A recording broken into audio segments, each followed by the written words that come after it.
Hi everyone, welcome back to my channel. My name is Catherine and this is Raspberry Reads.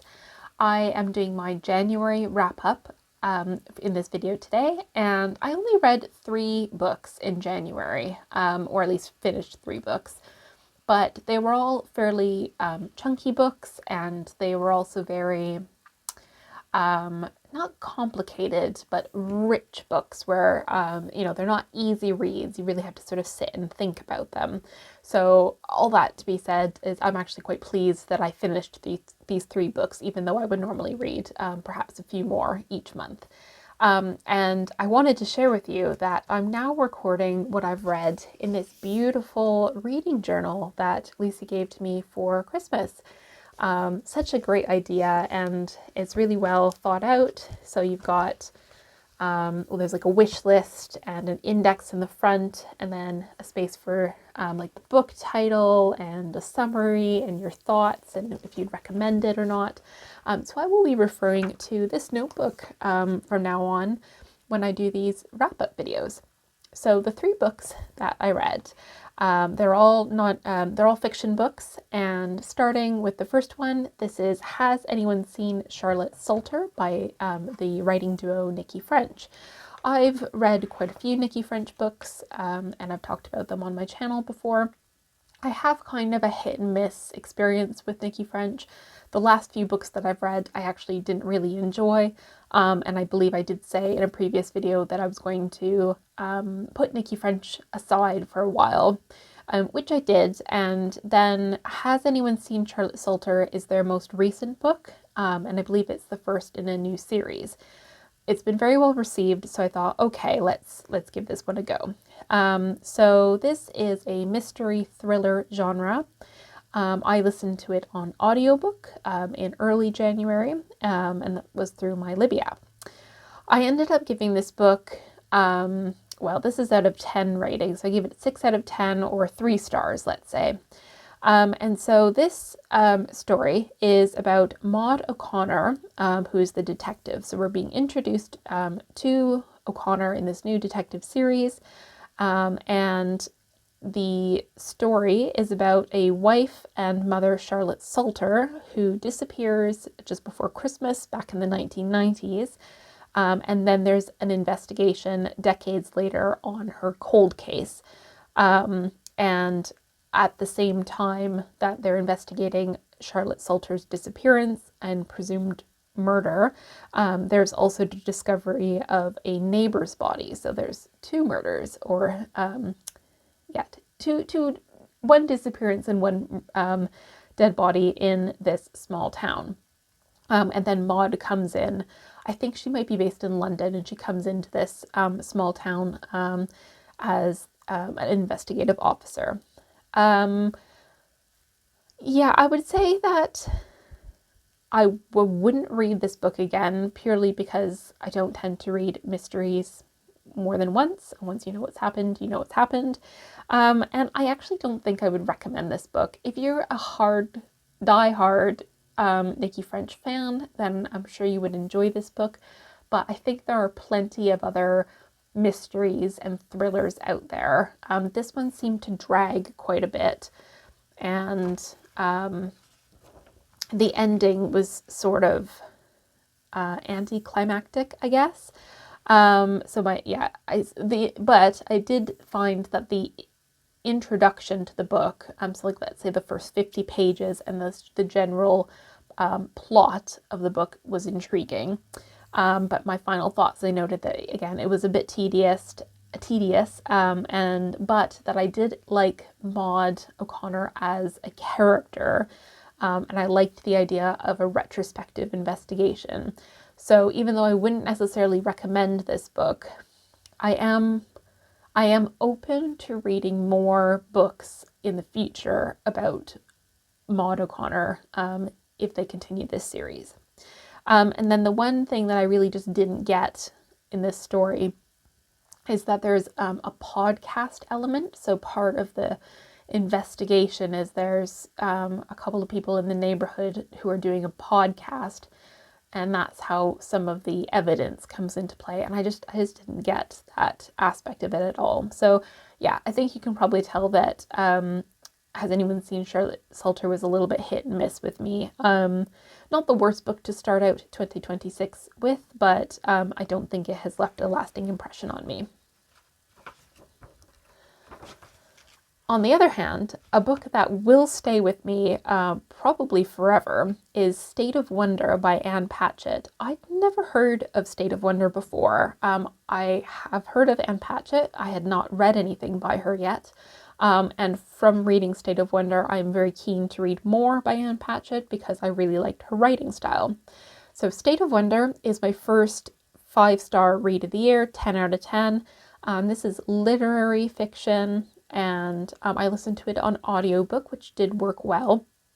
I think my Libby app and I guess my connected library seems to have acquired some older audiobooks where they've obviously digitized books on CD because periodically it'll be like end of disc 3 type of thing, which I don't mind. But yes, the State of Wonder is a really kind of complicated book to explain without giving it away. But essentially we've got Dr. Marina Singh is the main character, and she originally trained as a medical doctor, but now she's in the pharmaceutical industry where they do things like bioprospecting, going to find new plant species that can be derived into drugs in the pharmaceutical industry. So Dr. Marina Singh ends up going to a very remote part of the Amazon to find out what's happened to her colleague.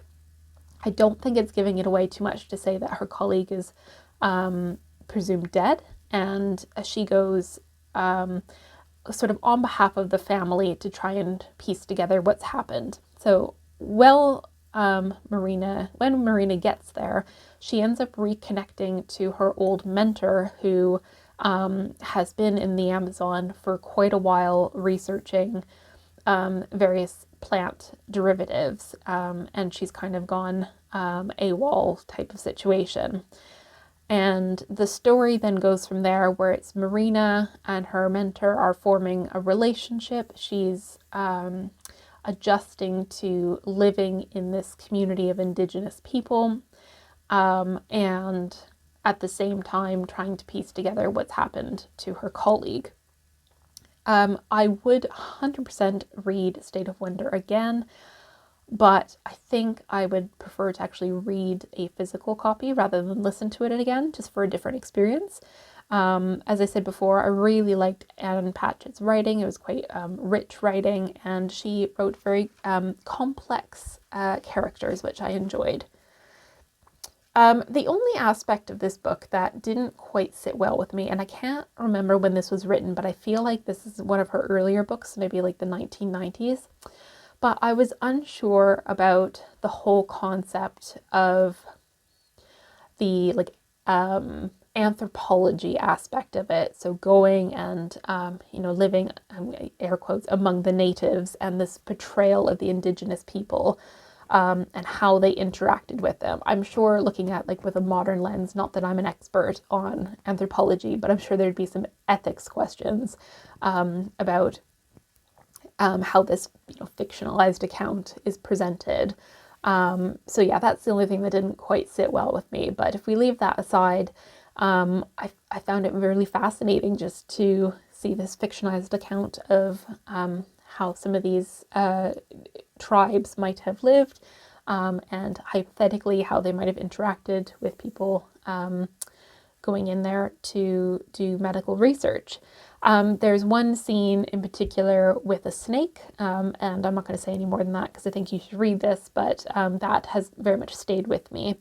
And also just later on in the book where they're encountering different communities, I found that really powerful. So my takeaway from reading State of Wonder is I feel like, where has Ann Patchett been in my life so far? Why have I not explored her writing sooner? Have you read anything by Ann Patchett? Indeed, have you read State of Wonder? I'd love to hear your thoughts. Do you think State of Wonder is one of her better books, or should I be looking at maybe some of her newer works? So yes, even though I started off 2026 with a little bit of a lull, State of Wonder very quickly got me enthused and pleased with my reading experience.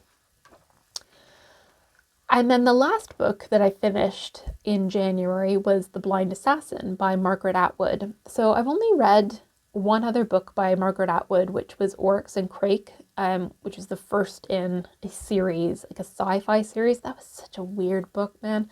I think having read that book put me off reading Margaret Atwood because I just didn't get it. I haven't read Handmaid's Tale. It's on my to read list. And equally, what's the other book that she wrote? Alias Grace. So I haven't read that book either, although I have seen the TV series, the miniseries, which I did enjoy. So I would be open to reading Alias Grace. But anyways, The Blind Assassin was available on Libby, and I thought, okay, I'm Canadian, Margaret Atwood's Canadian. Let's connect. And so my main takeaway of The Blind Assassin is that it was a very complicated book. I ended up giving it 8 out of 10, 4 stars. This is literary fiction, although there's sort of elements of mystery, and I guess you could also call it historical fiction because it's set in the 1930s through to the late 1940s, set in Ontario, I think kind of around the Toronto area. And this follows the connected stories of two sisters from a fairly wealthy background. I'm pretty sure their father had a button factory, maybe. So anyways, they came from substantial wealth, and then their two lives kind of deviate. And the introduction to this book is about one of the sisters tragically dying in a car accident. And then you kind of go back and look at the inquest into how she died. And the other thing that's confusing about this book for quite a while is that the title, The Blind Assassin, is actually in reference to a book within this book. And so bearing in mind I listened to this on audiobook, I found the abrupt changes and the non-chronological order of this book quite difficult to follow as an audiobook. So I think this is one where it might work better as a print book, where you can kind of see a physical prompt of that you're switching to a different story. So that's why I would say it's quite convoluted. But once I figured out what was going on, which is kind of like the last third of the book, then I thought it was really impressive how Margaret Atwood interwove all of these different plot points and characters to make it all kind of come out at the end. So I would say I struggled with The Blind Assassin a fair amount, but it won me over at the end. I enjoyed the sibling relationship. I really liked how Margaret Atwood wrote her characters. So even though I found the plot complicated, I was willing to stick it out because I was connecting with her characters, if that makes sense. So overall, I would recommend The Blind Assassin. This was definitely one of those ones where I was listening to it as a digitized discs, which I found kind of annoying, actually. They kept going like disc 3, disc 4. It was a bit confusing. But so yes, what I'm trying to say is I would recommend reading The Blind Assassin, but I would recommend reading it in print rather than listening to it as an audiobook because it's just a little bit too complicated. So those are the 3 books that I finished in January. And I feel like I'm off to a positive start, and that makes me happy. So I'd like to know, what did you read in January? Did you have any 5-star reads? I'd love to hear about them. Are you doing any sort of themed reading the next few months, or any challenges? I'd like to know about that as well. But otherwise, that just leaves me to say that I hope you're all doing really well. I hope you're enjoying whatever it is that you're reading, and I will see you soon in a new video. Take care. Bye.